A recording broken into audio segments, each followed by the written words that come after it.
James Sligo. Jameson est né dans un monde d'immenses privilèges, un monde qui sentait l'argent et l'orge maltais. Il était le petit-fils de John Jameson, le fondateur de la célèbre distillerie de whisky irlandaise. Ce n'était pas seulement une enfance confortable, c'était une vie bercée par une fortune qui pouvait presque tout acheter. Il a grandi entouré par la machinerie d'une marque mondiale, un nom synonyme de l'Irlande elle-même. Mais pour James, la vie tranquille d'un homme d'affaires, supervisant des cuves et des registres, avait peu d'attrait. Il y avait une agitation en lui, un désir de quelque chose de plus que ce que son avenir prévisible et doré lui offrait.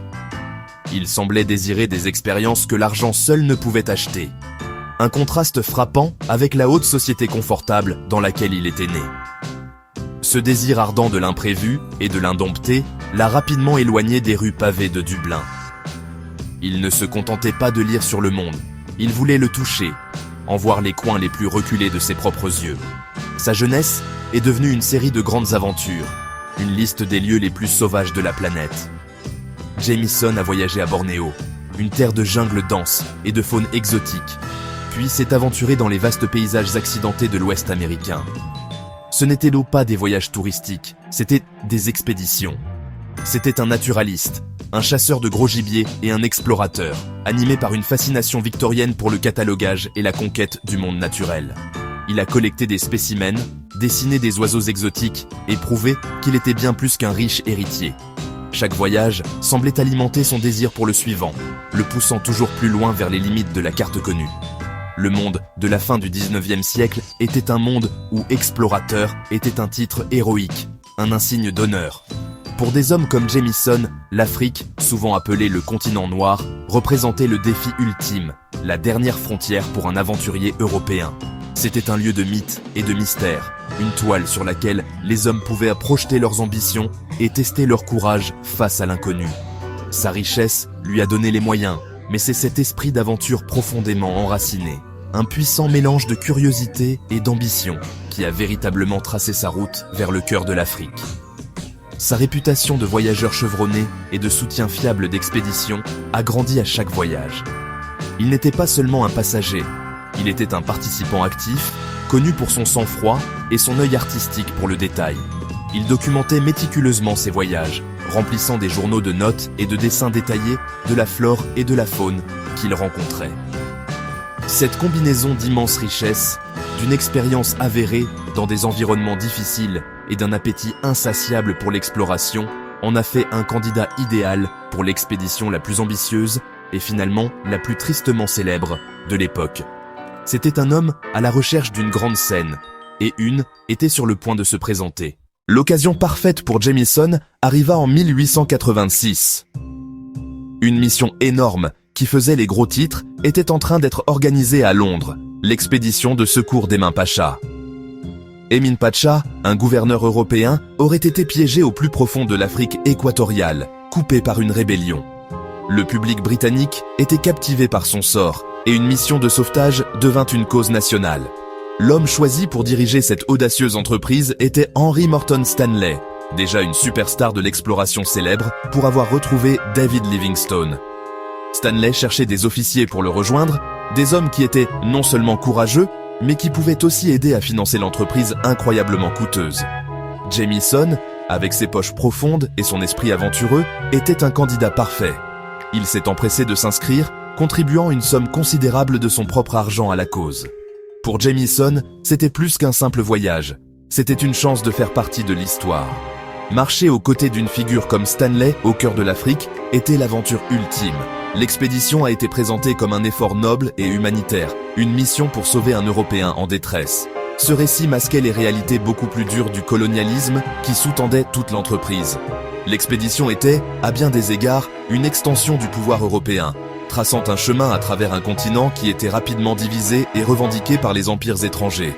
Jameson et les autres entrèrent dans un paysage politique complexe et souvent violent. Le voyage a commencé en grande pompe, mais a rapidement viré au cauchemar. L'expédition était massive, comprenant des centaines de porteurs zanzibarites et une poignée d'officiers européens. Ils ont choisi de remonter le fleuve Congo, une route qui s'est avérée désastreusement difficile. La jungle dense et impitoyable, la maladie et la famine ont fait des ravages incessants. La colonne d'hommes s'est étendue sur des kilomètres et s'est rapidement désintégrée. Stanley a poursuivi avec le contingent le plus fort, laissant une colonne arrière à un endroit appelé Yambuya pour attendre plus de porteurs. Jamison a été affecté à cette colonne arrière, sous le commandement du major Edmund Bartelot. Ce fut une décision qui allait sceller son destin. Piégée à Yambuya, la colonne arrière s'est désintégrée dans un état de chaos et de désespoir. Les fournitures ont diminué et les maladies tropicales comme le paludisme et la dysenterie ont fait rage. Les porteurs promis ne sont jamais arrivés. Le major Bartelot est devenu de plus en plus paranoïaque et brutal, et la discipline s'est complètement effondrée.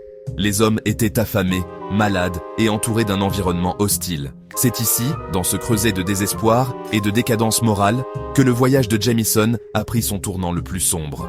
Il n'était plus dans une grande aventure, il était dans une situation de survie où les règles normales de la civilisation semblaient s'effilocher de jour en jour, le menant vers un événement qui allait à jamais ternir son nom.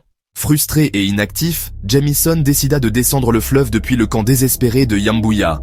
Il se rendit à un poste de traite nommé Riba Riba, une colonie dirigée par des commerçants arabes, dont un homme nommé Tipu Tip, une figure puissante et notoire impliquée dans le commerce de l'ivoire et des esclaves. C'est ici, dans cet avant-poste reculé, au cœur du Congo, que l'incident le plus choquant de l'expédition se produisit. Selon le témoignage sous serment d'Assad Farhan, le traducteur de l'expédition qui était avec Jamison, un événement vraiment horrible fut orchestré. Jamison, affirma Farhan, exprima une curiosité pour le cannibalisme. Il voulait le voir de ses propres yeux. Farhan déclara que les chefs locaux avaient dit à Jamison que c'était bien leur coutume, mais qu'ils auraient besoin d'une victime. Entendant cela, Jamison aurait acheté une fillette de 10 ans. Il offrit 6 mouchoirs, une forme courante de monnaie dans la région à l'époque, aux hommes. Le traducteur décrivit comment la fillette fut alors emmenée à l'abattoir. Elle fut attachée à un arbre, et 2 hommes la tuèrent à coups de lance. La scène qui suivit fut d'une pure horreur. Son corps fut démembré, et les morceaux furent emportés pour être cuits et mangés par les villageois. Ce n'était pas une rumeur ou une histoire de seconde main, c'était une transaction, un événement mis en mouvement dans le but d'observer. La partie la plus accablante de l'histoire, cependant, fut ce que Jamison fit ensuite. Il ne se contenta pas d'observer ce spectacle horrible, il le documenta. Alors que la scène macabre se déroulait, il sortit son carnet de croquis et commença à dessiner. Il fit une série de croquis, capturant les différentes étapes de l'acte, du meurtre au dépeçage du corps de la jeune fille. Selon le récit de Farhan, Jamison montra plus tard ses dessins aux responsables locaux, apparemment imperturbables par la réalité monstrueuse de ce qu'il venait de voir et d'enregistrer. Cet acte d'observation froide et détaché le transforma d'un potentiel spectateur en un participant actif aux yeux de ses accusateurs. L'histoire était presque trop horrible pour être crue. Un riche aristocrate européen, un homme de science et d'art, non seulement témoin, mais instigateur d'un acte de cannibalisme pour sa propre curiosité morbide. L'image de lui, dessinant calmement pendant qu'un enfant était assassiné, devint l'image centrale et indélébile du scandale. Cela souleva de profondes questions sur l'état d'esprit de l'aventurier colonial. S'agissait-il d'un acte isolé d'un individu perturbé, ou était-ce un symptôme d'une maladie plus profonde, une déshumanisation du peuple africain inhérente au projet colonial lui-même? Les croquis, s'ils existaient, étaient la preuve, transformant une histoire horrible en un crime potentiel. Quand Henry Morton Stanley est finalement revenu pour trouver la colonne arrière décimée, la pleine et laide histoire a commencé à émerger. Il était furieux. L'expédition était un désastre, et maintenant, elle était entachée de rumeurs d'une atrocité indicible. Le récit fourni par le traducteur, Assad Farhan, a été formalisé en une déclaration sous serment. Lorsque la nouvelle du scandale a finalement atteint l'Europe, elle a fait une sensation absolue. Le public, qui avait autrefois célébré les explorateurs comme des héros, était maintenant confronté à un récit d'une dépravation choquante. L'histoire a été publiée dans les journaux, et le nom Jamison est devenu synonyme non pas de whisky ou d'aventure, mais de cannibalisme. Jamison, pour sa part, a nié avec véhémence l'accusation. Quand il a appris la déclaration de Farhan, il était indigné. Il a écrit son propre récit des événements dans son journal intime, qui sera plus tard publié par sa femme. Dans sa version, il a affirmé que l'histoire était une grotesque fabrication.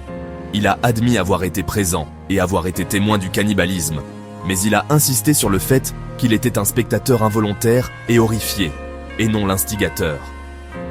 Il a affirmé qu'il pensait que tout cela était un bluff, jusqu'à ce qu'il soit trop tard pour intervenir. Les 6 mouchoirs, a-t-il soutenu, étaient un cadeau qu'il a été contraint de faire après coup, sous la contrainte des chefs. Ces croquis, a-t-il expliqué, ont été faits plus tard, de mémoire, comme un moyen de documenter l'horreur qu'il avait vue. Tragiquement, James Jamison n'aura jamais la chance de défendre son nom en personne. Peu de temps après avoir été confronté aux allégations et avant qu'il ne puisse retourner en Angleterre pour affronter ses accusateurs, il a contracté une fièvre. Le 17 août 1888, il est décédé à Bangala, une station sur le fleuve Congo, à l'âge de seulement 32 ans. Sa mort subite a laissé le scandale non résolu, sa version de l'histoire n'étant racontée que par les entrées de son journal. Il a été enterré en Afrique, à des milliers de kilomètres de chez lui, sa réputation en ruine. Sa mort a ajouté une autre couche de tragédie à l'histoire, empêchant toute enquête légale ou publique, où il aurait pu être contre-interrogé. Après sa mort, la lutte pour sa réputation est tombée sur sa veuve en deuil, Ethel Jamison. Elle était déterminée à laver le nom de son mari. En 1890, elle a publié ses journaux, présentant sa version des événements au monde. Elle le dépeint comme un gentleman naïf et un naturaliste dévoué, qui avait été cruellement calomnié par un traducteur trompeur et un commandant impitoyable en la personne de Stanley. Le livre était un appel direct au public à croire en l'innocence de son mari. Le scandale, cependant, a eu un impact durable, jetant une ombre sombre sur l'ère de l'exploration africaine et forçant une confrontation publique avec les réalités brutales qui se cachaient souvent sous les récits héroïques. L'affaire Jamison a laissé une tache indélébile sur la perception de l'exploration européenne en Afrique. Elle a arraché le vernis de noble dessein qui recouvrait si souvent ces expéditions. L'histoire était si choquante parce qu'elle semblait confirmer les pires craintes de ce qui pouvait arriver lorsque des hommes, prétendument civilisés, recevaient un pouvoir absolu dans une terre qu'ils considéraient comme sauvage. Le scandale a contribué à une lassitude croissante du public face aux expéditions quasi-militaires financées par des fonds privés. Il a mis en évidence le manque de responsabilité et l'immense potentiel d'abus. L'âge héroïque de l'explorateur solitaire, se frayant un chemin à travers la jungle pour Dieu et la patrie, commençait à paraître beaucoup moins glamour et beaucoup plus problématique. Des décennies plus tard, la question centrale reste sans réponse et peut-être sans solution. Qui était James Sligo Jameson? Était-il, comme sa femme l'a passionnément soutenu, un gentleman naïf et curieux qui s'est retrouvé dans une situation horrible bien au-delà de sa compréhension? Un homme dont le détachement scientifique a été tragiquement mal interprété comme une complicité de sang-froid? C'est possible. Dans son monde, documenter les curiosités du monde était une noble quête, et peut-être croyait-il vraiment qu'il ne faisait qu'enregistrer une coutume locale, aussi horrible soit-elle. Cette vision le dépeint comme une victime des circonstances, un homme dont l'innocence a été détruite par la brutale réalité du Congo et les machinations d'autrui. Ou était-il quelque chose de beaucoup plus sinistre? Était-il un homme si désensibilisé par son privilège et sa vision du monde colonial qu'il considérait un enfant africain comme peu plus qu'un objet, un spécimen à observer pour un frisson fugace et morbide? Cette interprétation suggère une profonde pourriture morale. Sous cet angle, ses actions n'étaient non pas naïves, mais étaient l'expression ultime de l'arrogance coloniale. La conviction que la vie des peuples autochtones était sacrifiable, leur corps et leurs coutumes n'existant que pour la consommation et le divertissement de l'aventurier européen. Sa richesse ne lui a pas seulement acheté le passage, elle lui a acheté une vie humaine, payée avec une poignée de mouchoirs. En fin de compte, nous restons dans un espace d'incertitude inconfortable. La vérité est morte avec Jamison, dans ce petit avant-poste sur le fleuve Congo. Ses journaux racontent une histoire, et le témoignage sous serment d'Assad Farhan en raconte une autre. Il n'y a pas d'autres témoins. Tout ce que nous avons, ce sont deux récits contradictoires, nés d'un moment d'horreur inimaginable au cœur de la jungle. L'histoire de James Jamison nous oblige à regarder au-delà de la simple dichotomie héros ou méchants. Elle nous rappelle de manière glaçante que la ligne entre observateur et participant, entre curiosité scientifique et complicité monstrueuse, peut parfois être terriblement mince. Nous ne saurons peut-être jamais ce qu'il y avait vraiment dans son cœur, et c'est peut-être la partie la plus troublante de son héritage.